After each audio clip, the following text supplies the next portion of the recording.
Thank you very much. Good evening. First of all, I would like to thank Professor George Bennett for the invitation. It's a great honor for me. Also, I would like to thank Professor Paul Hallstatt for recommending my work to Professor Bennett. I met Professor Hallstatt 20 years ago in Plikati. This photo is from Plikati, a village in Pindos Mountain in North Greece, during my fieldwork for my PhD. Professor Hallstatt was the dearest Pavlakis for the locals and helped me a lot in my research.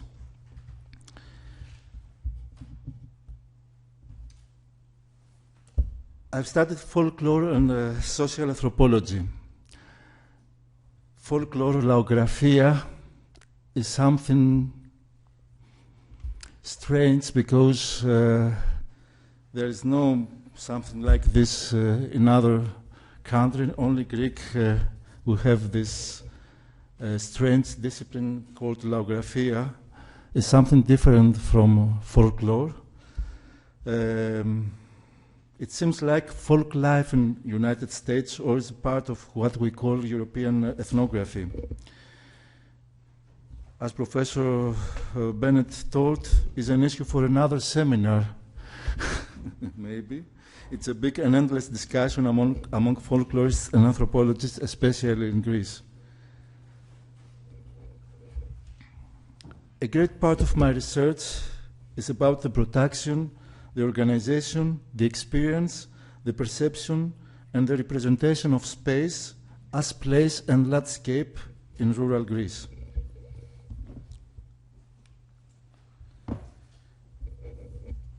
If you noticed in the title, I mentioned many concepts and processes referred to space. Space, place, and identity, landscape as cultural heritage in rural Greece is the title. All of the terms related to space, place, landscape, or connoted space, identity, and cultural heritage. I'll try to define these concepts through examples excerpted from my research. Landscape and the related term cultural landscape, place and its relation with space and landscape, the emerging concept heritage that dominates our lives and our disciplines last decades, and its relation with landscape and cultural landscape. The related term cultural heritage, an institutionalized term claiming ontological substance last years. Then I'm going to point out some critical perspectives on landscape and heritage. And finally, I'm going to present my own perspective on landscape. Landscape is the key word of this presentation, more precisely rural landscape. Preparing the poster of the seminar, I had to choose among several pictures.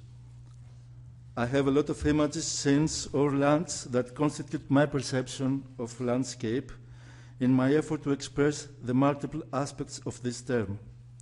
Landscape, as terms are polysemic, landscapes tell us stories about the past and the present.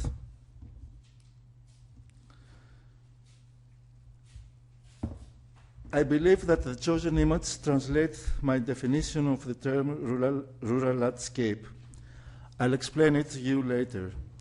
I want to introduce you the topic showing some photos what landscape might be. My first choice always is the landscape of an Aegean island, namely Tinos. Cultivation terraces is a common agricultural technique in areas with high inclines. Terraces, agricultural landscape, gives a unique identity to the region. Element of the traditional cultivated system can be understood as part of the history of local economy and society. Terraces are places within which we can read past historical, social, and cultural relations, but as landscape tell us a lot about the present. Nowadays, most of terraces are abandoned according to their reproductive action. You can see only some olive tree that there are in these terraces. They constitute what we call cultural landscapes today. Its morphology is resulting from the interplay between cultural values, customs, and land use practices in the past.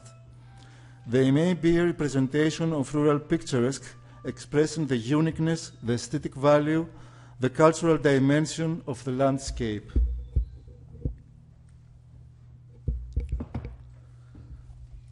This is the modern idea of landscape as scenery, but this is one point of view.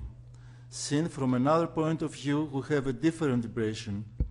Many of them are destroyed due to the abandonment.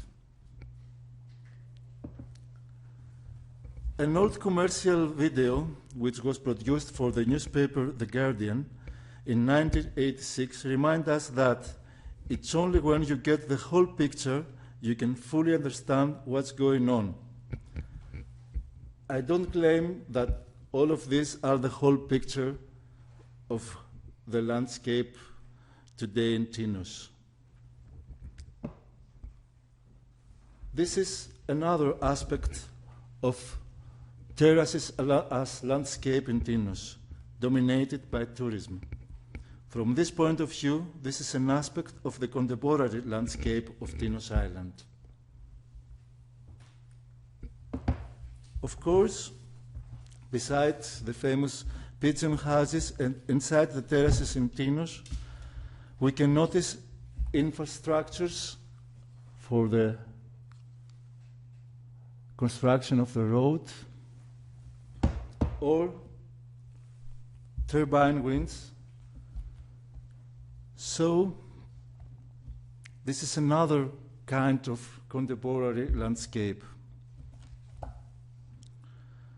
There are the commons, the ordinary landscapes of Tinos, the contemporary cultural landscapes. Let's move to another example. Another set of scenery approach to content and to the context of the term landscapes refers to the mountains. This is a village in the central part of Pindus, between the regions of Epirus and Thessaly, near Metsovoria, near the springs of rivers Achelos and Arachthos. This village named Matsouki. The new representation of the rural landscape, the demands for environmental protection and preservation of cultural heritage, new uses of spaces for recreation, form new concepts and cognitive structures in the mountains area. The nature and the mountains and the monuments of the past not only constitute the cultural landscape, even more transform the landscape as part of cultural heritage, reflecting at the same time contemporary cultural and social values, narrations, and aspirations. The forests and the grass and the large grassland alpine pastures covering the highest areas have new aesthetic and ecological values. Similarly, monasteries and old infrastructure as stone bridges considered as monuments. This is an old monastery, and this is an old bridge near Matsouki. Both natural and cultural elements were considered as heritage, cultural heritage. This is a shift towards exploration and production of quality landscapes, highlighting the cultural vision of the mountains. It is obvious the connection between this shift and the use of such areas for recreation, as tourism is one of the most promising sectors in terms of local development. Despite the new representations of mountains landscape, the rural character still exists. The abandoned terraces up to 1,000 meters are traces of the recent past of the local communities, still alive in the memories of the oldest inhabitants. You can notice the old terraces over there. Meanwhile, the pastoralism, the livestock raising, the primary or most important economic activity in the system of socioeconomic organization in the past still survives. Even more is still creating the contemporary farming landscape, reflecting fields of action that negotiate contemporary arrangements of culture and society. No matter how picturesque it may be, it is a kind of cultural landscape, a space with real political, cultural, and social effects on the present, as Gibson points out. In this sense, present landscape is the extended area of Matsouki, is a living entity be constituted by the interplay between the present and the past, the cultural values, and the land use practices. At the same time, in the small valley, in a bottom-up approach, coexist different use practices and perceptions of the land. The old monastery of Holy Mary in Vilisa, a religious and tourist monument, signifies that the place. This is the sign for the monastery. This is the old restored path as artifact today. And this is the monastery. In the opposite side of the small valley, there is the infrastructure for small-scale lodging and other buildings as storehouses alongside the road from Ioannina. Ioannina is the capital of the region. You can see these storehouses is exactly in the opposite of the monastery, in the opposite side of the small valley. Above the village, there are the abandoned terraces, signs of the long-time relation between the local society and the environment. We have already seen them. And finally, in the slopes of the mountain, there are the traces from the past and the present evidence of the pastoralism. From this point of view, landscape is a living environment much more than an active scene of practice. I'd rather use plural, I mean practices. I would change the term scene to place to emphasize the active dimension, and I would add to practices, values, beliefs, memories, and representations. So, landscape is a place of practices, values, beliefs, memories, and representations. It is a palimpsest based on its history, but also a kaleidoscope, its morphology resulting from human action and perception in synchrony. It seems to be an entity which signs and their meanings are constantly under construction and reconstruction, as Barbara Peter argues. These different landscapes of rural Greece reveal the multiple aspects and connotations of the term.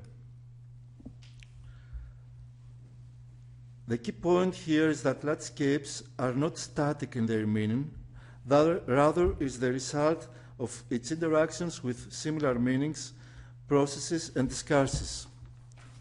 Landscape expresses relations, meanings, signs, symbols, places, practices, history, culture, tradition, or heritage, finally express community. I could say that landscape express identity, but is this truth or not? What is landscape after all? A concept or a construct? The first definition of landscape as a concept is a portion of land which an eye can comprehend at a glance, a visible expression of the humanized environment, a visual and cognitive process, medium and outcome of human action and perception.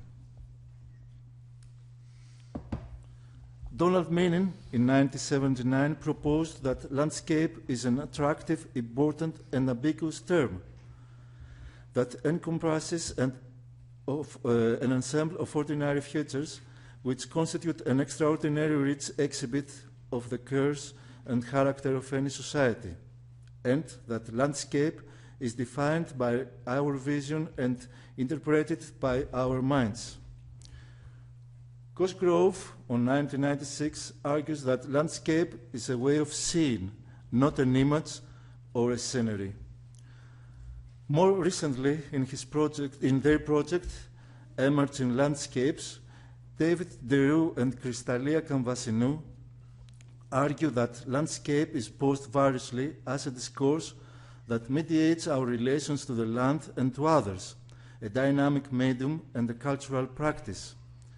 It incorporates ideology, social and political discourse, history and myth, and phenomenology, lived experience and memory. It is linked historically, technologically, and aesthetically to ways of seeing. As the subject of different fields, landscape is difficult to be defined. Its interpretation is interdisciplinary and derived ideas, methods, and concepts from different disciplines and discourses. The spatial turn of social sciences in the late 80s and the pictorial and iconic turn in the early 90s raised the interest in everything that might be called landscape, in social life as well as academic discipline and art.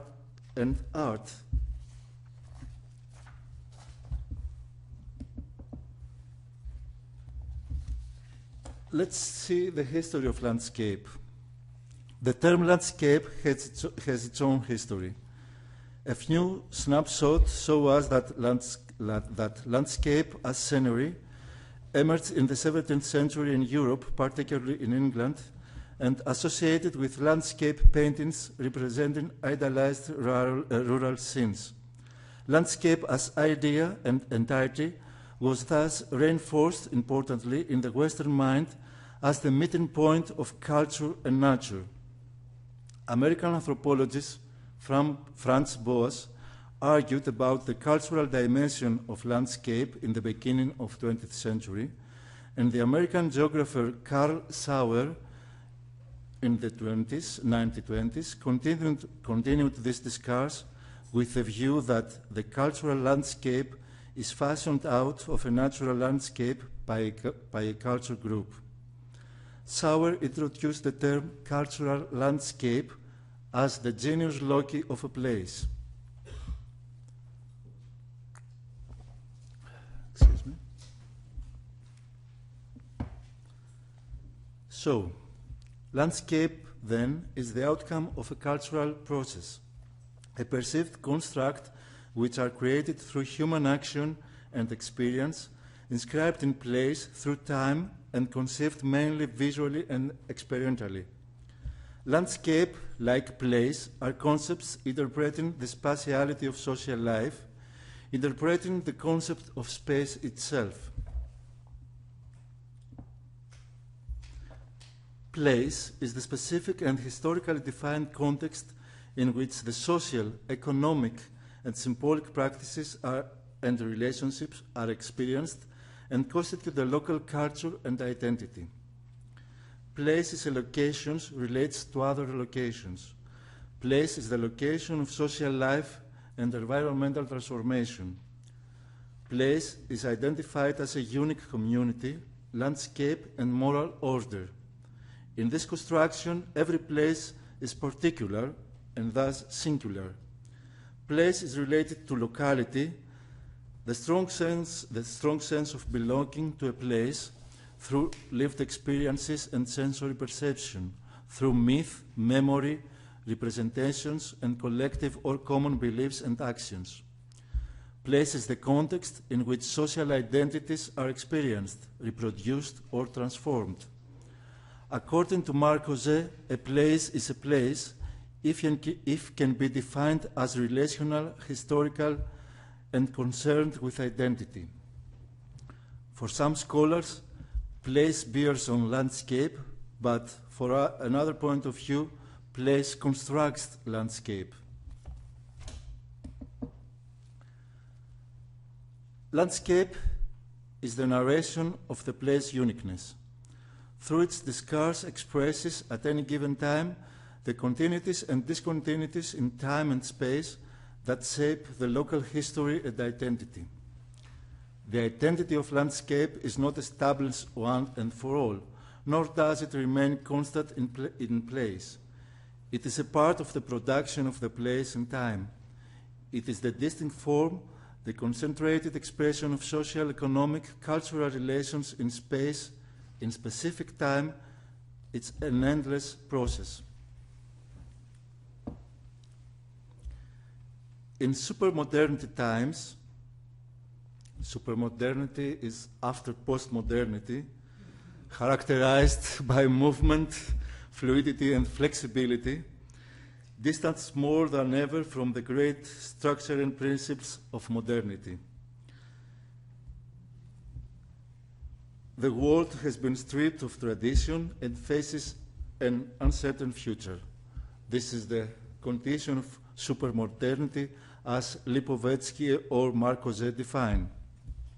Well, in supermodernity times, the concept of landscape often substitutes as metonymy or metaphor the concept of place and functions as a representation of collective identity and collective memory. The postmodern pictorial and iconic turn in landscape associated with the preference of the visual more than the spatial and the impression than memory, tradition and history, and focuses on the contemporary and fragment than the duration and the continuity. More recent approaches in landscape have questioned its relation with certain places, identities, and memories, focuses on urban, post-industrial, marginal, transitional landscapes or landscapes as non-places, what can be called as postmodern or supermodern landscape.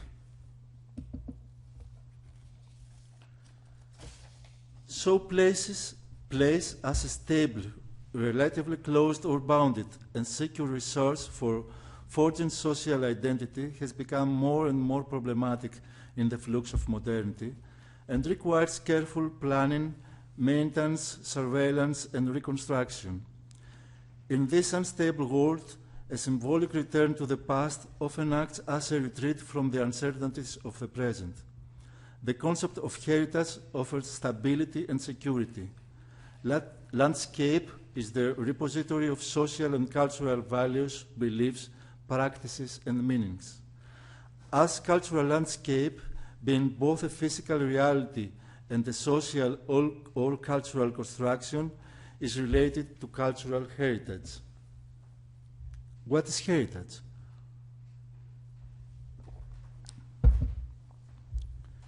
Heritage, as David Lowenthal uses the term, is the sense of the past that shapes our personal identity. Heritage is a way to know or to read the past. Heritage is a familial place, but heritage clarifies the past so as to infuse them with present purposes. Heritage provides individuals and groups with a sense of identity, but heritage is always in flux. What is valued from the past is always in flux. Heritage defies precise definition. Heritage selectively uses the past to realize current goals. Heritage changes in response to our needs in the present. Heritage is a process, is not something static with eternal value. You can define something as heritage, Lawrence Smith argues, when it is subjected to the management and to the preservation process, not because it has this future on its own. A famous American folklorist, Barbara Kirserblatt, has argued that heritage is a mode of cultural production that gives the endangered or outmoded cultural phenomena a second life as an exhibition of itself. Furthermore, heritage resulting from intentional decision and actions reflecting contemporary social and cultural values and economic policies. These practices determine what we call heritage, and sometimes these decisions are creating ultimately metacultural phenomena as classified, rated, and ranked cultural landscapes. I refer to those places that can be chosen and officially recognized as cultural landscape according to criteria imposed from UNESCO or European Landscape Convention from European Union. Cultural landscape as cultural heritage They are first examined in 1972 in the context of UNESCO Convention concerning the protection of the world cultural and natural heritage and its application. The specific focus is between December 1992, when the World Heritage Committee recognized cultural landscapes as a category of site within the Convention's operational guidelines, and 30 June on 2002, at which 30 World Heritage cultural landscapes had been officially recognized. As Rosler argues on 2006, the initiative was predicated on the understanding that cultural landscapes are at the interface of culture and nature, tangible and intangible heritage, biological and cultural diversity. They represent a closely woven net of relationships, the essence of culture and people's identity. They are a symbol of the growing recognition of the fundamental links between local communities and their heritage, humankind and its natural environment, through the lens of authenticity and integrity. The concept of a cultural landscape articulated for the first time the anthropological argument that a rigid division between nature and culture was not universally recognized, but it is a Western conception. European Landscape Convention on Florence of 2000 recognized a very interesting role for landscapes consolidation of the European identity. The landscape contributes to the formation of local culture, and that it is a basic component of the European natural and cultural heritage, contributing to human well-being and consolidation of the European identity.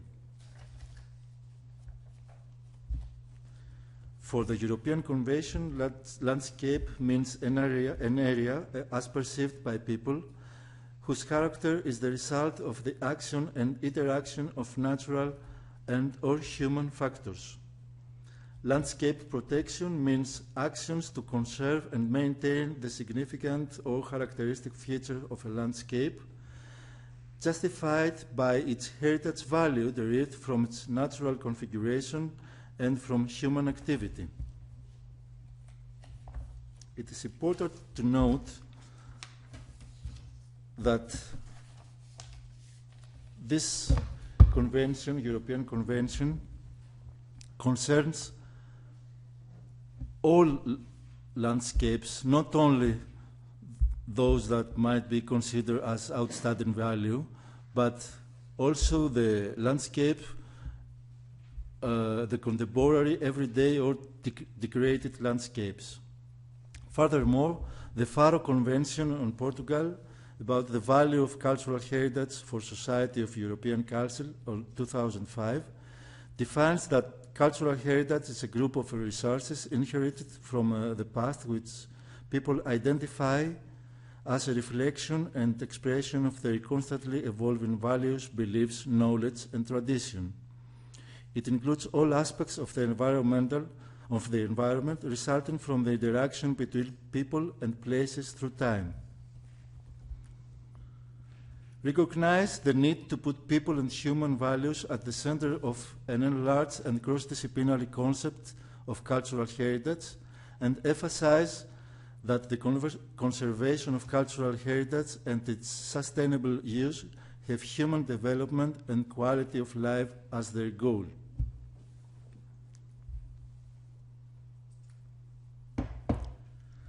I refer to all these recommendations, conventions, political decisions, and the bureaucracy behind them to show, as Regina Bendix argues, that we live in the regime of heritage.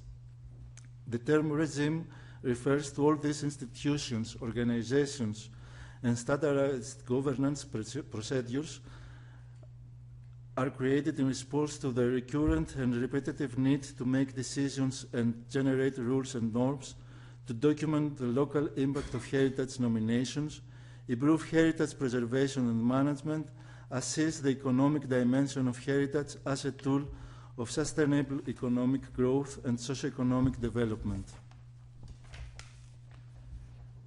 Critical perspectives on heritage discuss its metacultural nature by focusing on the history of heritage, both as a concrete social practice and as a powerful concept of cultural policy in which historical and cultural meaning and social values are continually created and recreated. Heritage matters, but it matters not necessarily because it is nice, pretty, or an expression of so-called universal values. It matters because how it is used has consequences for the individual, community, national, and global understanding of self and other. Landscape as heritage has a crucial role in the aim of sustainable rural development, a concept to the top of the agenda of the United Nations, enforcing most national and international bodies, especially European Union, and its common agricultural policy, the famous CAP. The conservation of the particular agricultural landscape and the unique identity it gives to a region, the protection of traditional lifestyle and traditional landscape are important for the three distinct pillars of sustainable development, that is, economic development, environmental conservation, and societal equity. Especially on those areas called less favored areas or areas of high natural value, as in mountains or in small islands, one of the dimensions of European policy is the exploration and production of quality landscapes, highlighting the cultural vision of the area.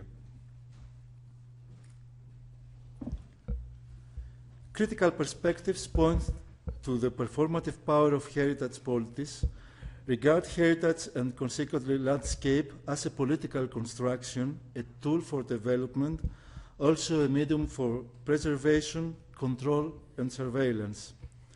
Heritage and landscapes are particular representations of an uncertain past, at the same time produce certain cultural, also social and economic policies and practices at present, aiming the future. A critical epistemological perspective on the term landscape points to the concept of the distance. Landscape derives from the distance in a bipolar system of dichotomies or dualities, such as rural, urban, picturesque, ordinary, culture, nature, and tradition, modern. Landscape as a product of modernity refers to the other, presupposes the existence of the other. This is more precise in the concept of cultural landscape and its origin. We can argue that the notion of the distance differentiates landscape from place, as the latter refers to identity. It is the emic perception of the space, while landscape is an ethic approach. But the supermodern condition of deterritorialization is waking of ties between culture and place, severe social, political, and cultural practices of their places. The effects of economic globalization have redistributed people, resources, and ideas all over the world in the last decades, transforming the socio-spatial character of urban areas and extending the force of urbanization all over the territory, all over the world, in cities and in rural areas.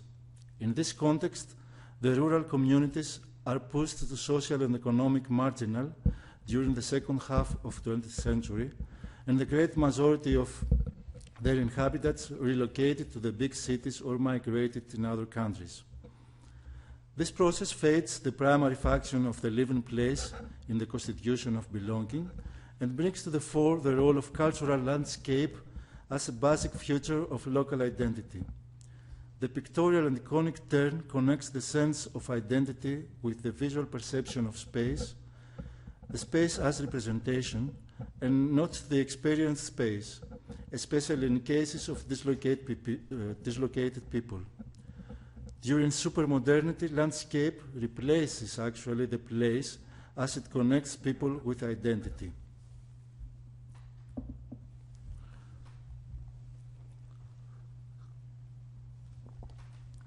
The concepts of distance and severance are one more common ground for heritage and cultural landscape. As cultural landscape is an outcome of the severance of the locality, the term heritage is an outcome of the distance from the past.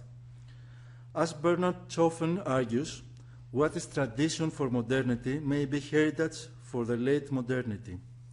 The invention of tradition in the early modernity served the creation of nations.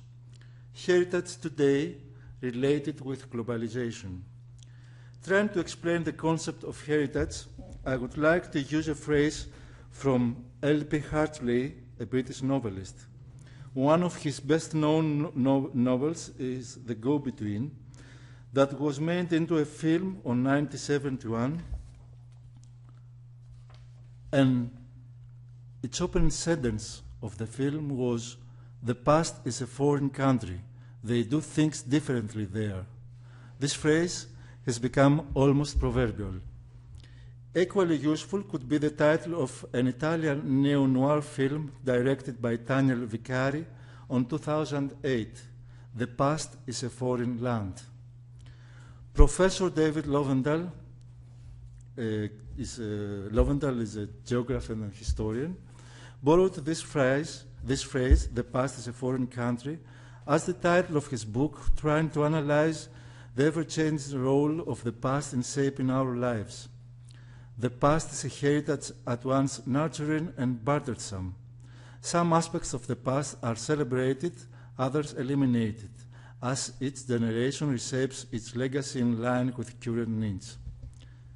The past is a foreign country for us Western world citizens, so, as David Lovendahl argues in his next book, we experience the Heritage Crusade. The precise title of the book is The Heritage Crusade and the Spoils of History. Heritage has bargained over the past quarter of a century from a small elite preoccupation into a major popular crusade. The cult of heritage is a way to understand the past, to interpret and manipulate it through our present beliefs, needs, values, and interests. Just to see the title of this book, "The Past is a Foreign Country," and "The Heritage Crusade and the Spoils of History." But what about contemporary landscapes? Let's see some scenes from contemporary rural landscapes. Another critical perspective points to contemporary rural landscapes.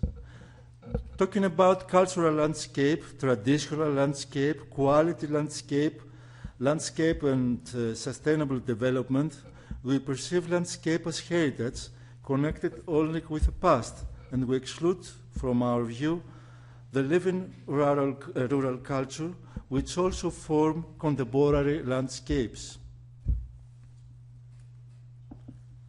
In this condition, do we have two different rural landscapes? The vivid one may be productive and the imagined representative constructed. Even sometimes we think that they are opposite. The two landscapes coexist as two different aspects of the contemporary rural landscape, either as cultural, connected with qualitative and aesthetical issues, or as productive, even one of its products is the culture itself.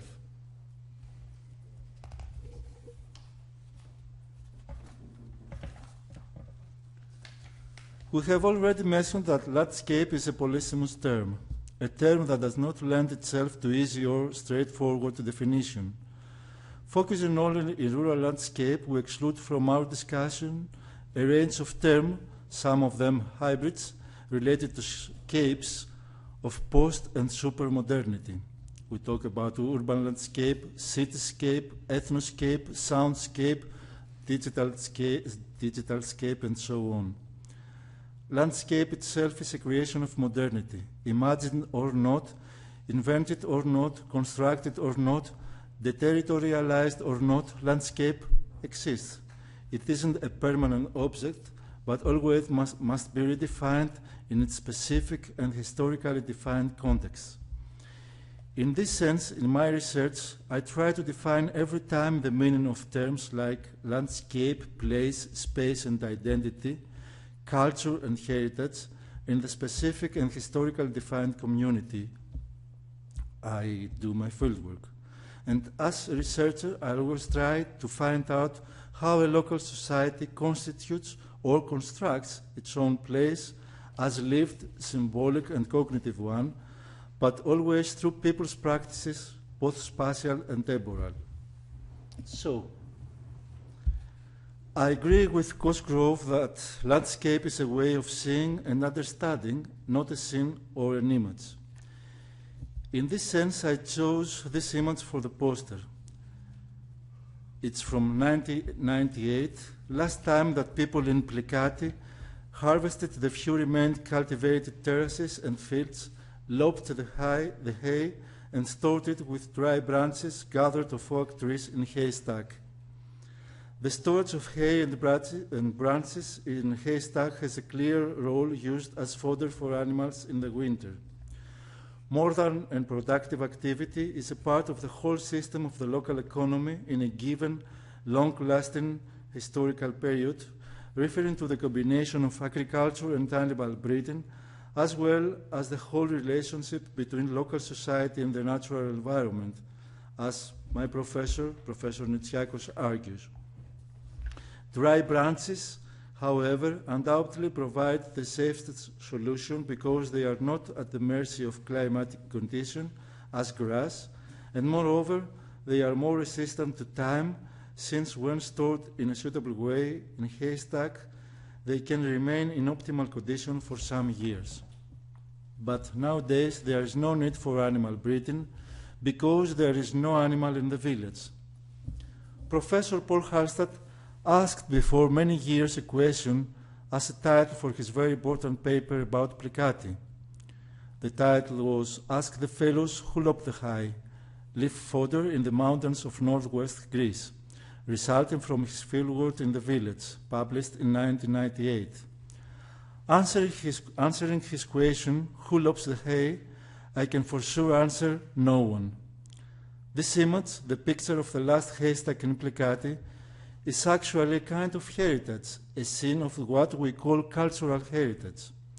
It represents a partial scene of a traditional rural landscape, an aspect of historical rural landscape, as it is an outcome of locals' productive practices. Today, you can't see any haystack in Plicati, even as an exhibit. Who knows, maybe in the future could be created one in an open folklore museum. In fact, you can't see any productive agricultural activity in Plicati. I don't mean, of course, few gardens for domestic use or small-scale logging for the same purpose. Only up to the mountains, huts, pens, and flocks of sheep compose an agricultural landscape. Some small garden inside the village, logging for domestic use,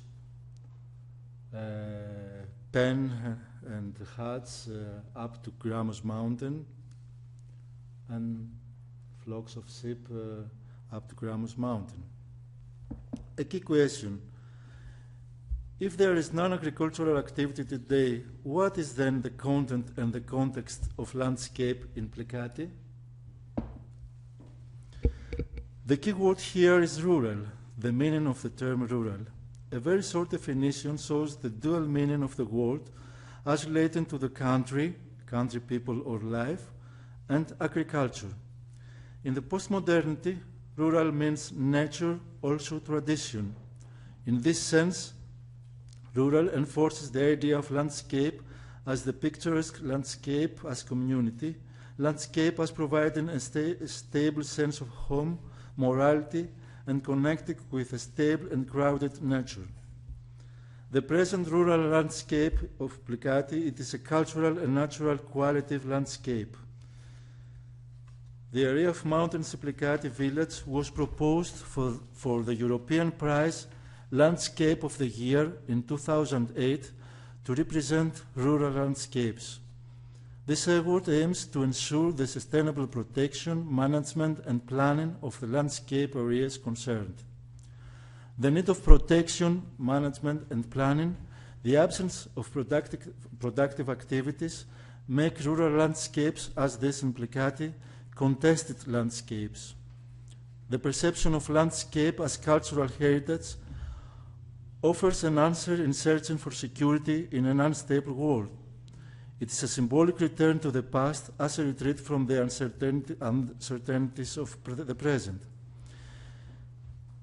Heritage landscapes maintain their identity in the land as a counterpoint to the flux of modernity, and the consequent breakdown in the isomorphism of space, place, and culture. Heritage landscapes arrest time and change and provide something traditionally authentic.